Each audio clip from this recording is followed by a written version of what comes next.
When I work with clients, I am really quick to clarify the goal that they are working towards. So I'll be like, what do you want? Do you want to make $1 million, or do we want to work 3 days a week? Like, what are we doing? And when clients are talking about their goal, they will usually bring people up. They're like, I want a business like this person, or I'm really inspired by what they've done. They will tell me about the people that they have on their vision board or they look up to. They're expanders when it comes to life and content and business. And you know what the most amazing thing is? It's when the expanders that they have become their clients or they follow them. Do you know how cool that is? Do you know how amazing it is when a client tells me, I would love to have this person as a client, or I'm so inspired by what they have done in their business. And then that person that they once dreamt about becomes the person that they are sitting next to at a table holding their own against. Do you know how cool that is? Now, I feel that people can go one or two ways. They can either lean into that and they're like, this feels stretchy, but this is amazing and I'm here to meet this edge. This is my new level. This is the standard. Or they go to imposter syndrome. They get that seat at the table that they have dreamt about sitting at and they fuck it up. They're like, wow, I don't know if I can be here. They're meeting their idol and they're meeting their idol with fucking self-doubt coming out of their mouth. What is that about? It is so wild to me that people will dream of something happening and then when it actually actualizes, they're like, I don't know if I deserve to be here.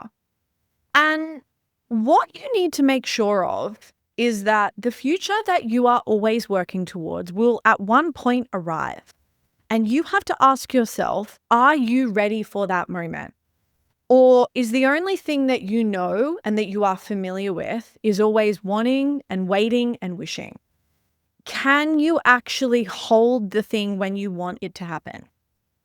Or is the only thing that you're okay with is the idea of something always being in future because you're really good at wanting something, but you're not actually good at having it? So as an entrepreneur, one of the things that you need to do is you must make that next level completely normal before it even arrives.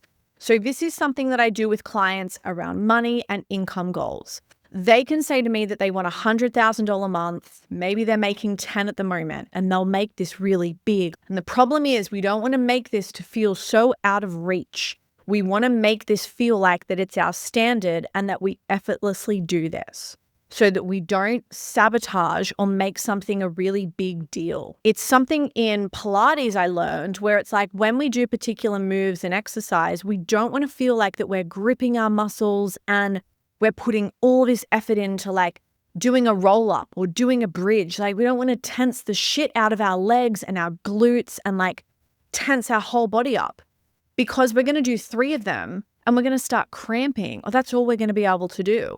We want to basically use the least amount of effort to make the movement happen so we don't burn through our energy and feel like that we can only get through a couple of reps. And it's the same in business. And it's the same as you grow. You don't want to feel like that the thing that you want is so beyond you that when it happens, you fuck it up, or you can't repeat that big month, or you get that opportunity with that person and you're like, oh my gosh, bowing down, I'm so pleased to meet you, you're so amazing. You want to act like that person should also be excited to meet you because you are someone worthwhile, that is worthwhile meeting. I do not care whoever you look up to. I am sure that they are amazing, but you are also amazing. And as an entrepreneur, it is up to you to remember that. It is up to you to do the work and to think really highly about yourself, that when you inevitably walk into a room with the table of all the people that you look up to, that you sit down at a chair and you don't stick out like a fucking sore thumb.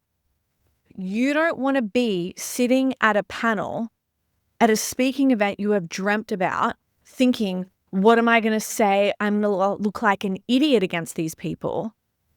You want to be like, how awesome is it that my time has arrived And now I get to show up and show the world what they have fucking missed and how lucky they are that I am now here and that all of these people that I am sitting alongside, how awesome it is that they have met someone that is on their level that they now get to learn something from.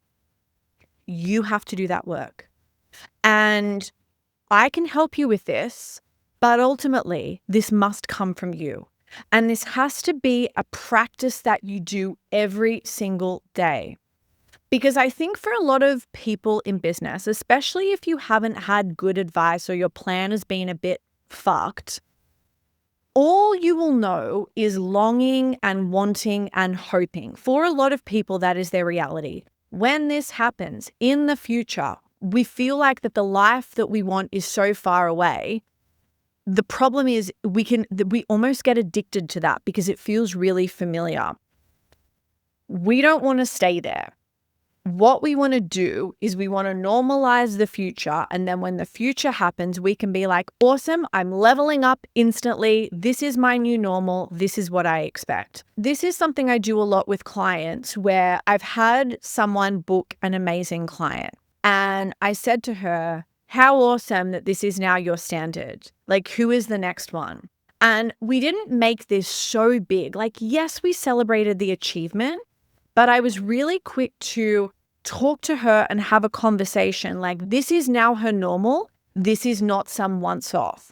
This is not like a fucking comet that comes around only once every 15 years. What I want to say to you is, how can you do the same? Now, the downside of this is you'll feel like that when you start to normalize things like this, you're like, this feels exciting, but maybe it didn't feel like how you thought it was going to feel because it all of a sudden, it doesn't feel big anymore, but it feels like it's something that you've found.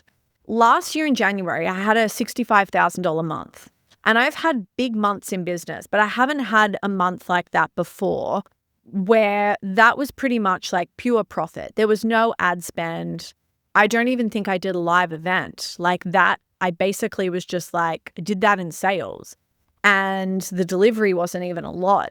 And it felt amazing, but it was this interesting feeling of, yeah, this is mine. It felt like that something I had found that was looking for. It was like, oh yes, that top in my wardrobe. It was a really interesting feeling. And what was so amazing about that though, is I didn't sabotage that. And I didn't tell myself that this was just going to be a once off. I was like, yeah, of course. And I feel the same thing when I taught my workshop for Sophia Amoruso. So I taught an email marketing workshop for her and it was amazing, but I didn't feel like that it was this huge, like, yes, it was something that I was looking forward to, but it wasn't something where I felt like that this was an amazing opportunity.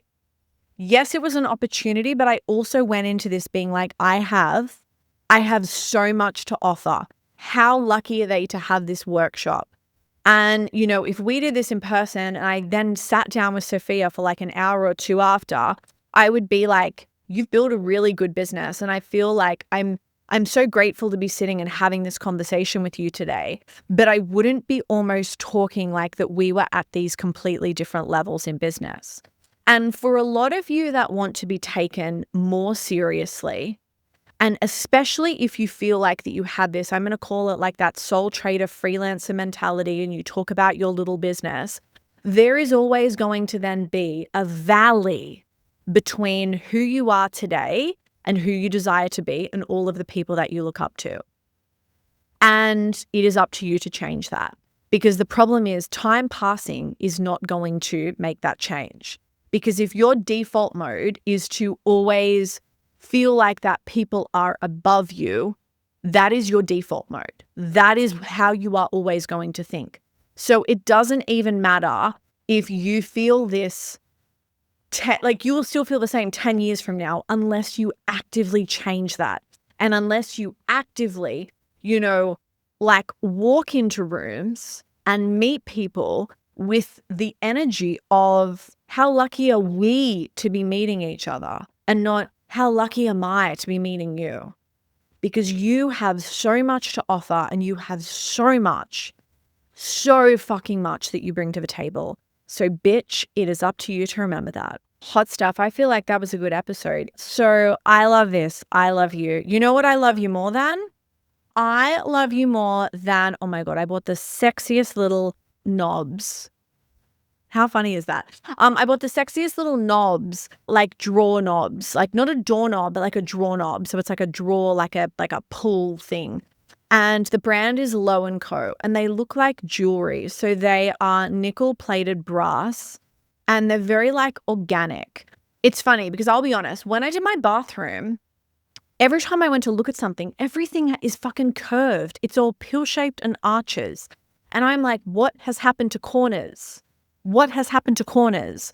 So I wanted corners basically on everything. And then I was like, okay, cool. I need something like pretty and feminine. Like we need some kind of like, we need no corners basically when it comes to the knobs. So I found these knobs. They're delicious. They feel good. I don't know why that just slipped out right there. But the knobs, they are delicious, I guess. They feel really great in your hand. So I can't wait to only ever put really nice looking knobs in my hand.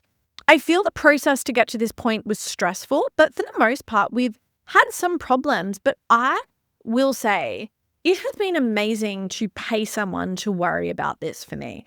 So I paid a builder to basically organize this project management and deal with people. And yes, I could have saved money doing this myself, but I don't want that.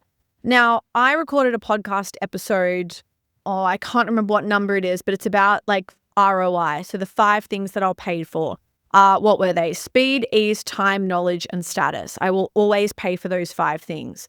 And I can look at the fact that, you know, with this, it's like I'm paying for speed. It's getting done quicker because he is also like on the ball. I'm paying for time because I get to work. I'm not there dealing with that. His knowledge, like it basically just, it ticks so many boxes that I'm like, awesome, we'll do the kitchen next and I'll just get you to do it.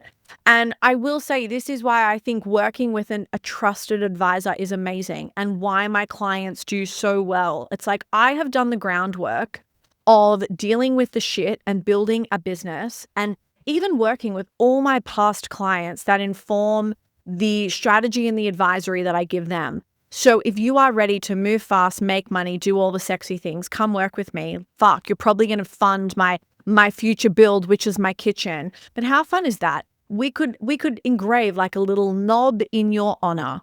So maybe we can make that happen. So hot stuff. I love that. What else do I love you more than? I love you more than it looks outside. It's quite gray. It's not a blue day today. It's a little bit eerie. It's a little bit gray, but it's nice. I am excited. I may do like one more podcast that I'll record and then I'm going to pack up. I'm going to get some groceries. I'm living with my mum at the moment, so I'm going to go back. We'll sit on the couch. I'm going to have a Milo. I'm back into Milo, so love you more than that. We'll pop on a scary movie. And I just love that. Like I'm so excited about that. I also love you more than, for those that have pets, what is it how pets have the most insane nicknames and they just come from somewhere so random? So mum has a dog, Milo, and my phone auto-corrected one time and it called him Milton. And Milo now responds to Milton, and I pretty much call him Milton. We also gave Milo the last name of Robinson. So Milton Robinson. And I also call him a prince. We don't know where that came from. And anyway, this weekend, I started to sing this song of Milton Robinson, Prince of Stonington. It's become this huge thing now. And he kind of has this look. He looks at me like, fuck, of all the families that could have adopted me, I went to these fucking crazy people. But I know he loves us and I love him. My beautiful little brother. I think he's like a border terrier. When I bought him, they said he was a jug, like a Jack Russell pug. We think he has like border terrier and maybe some like Frenchie in him. And he ends up with this real happy little bottom when he shakes his tail and it's really cute. Oh, my little brother. Oh my gosh, hot stuff. Well, I love this. I love you. And guess what, bitch? I'll see you on the next episode. Mwah.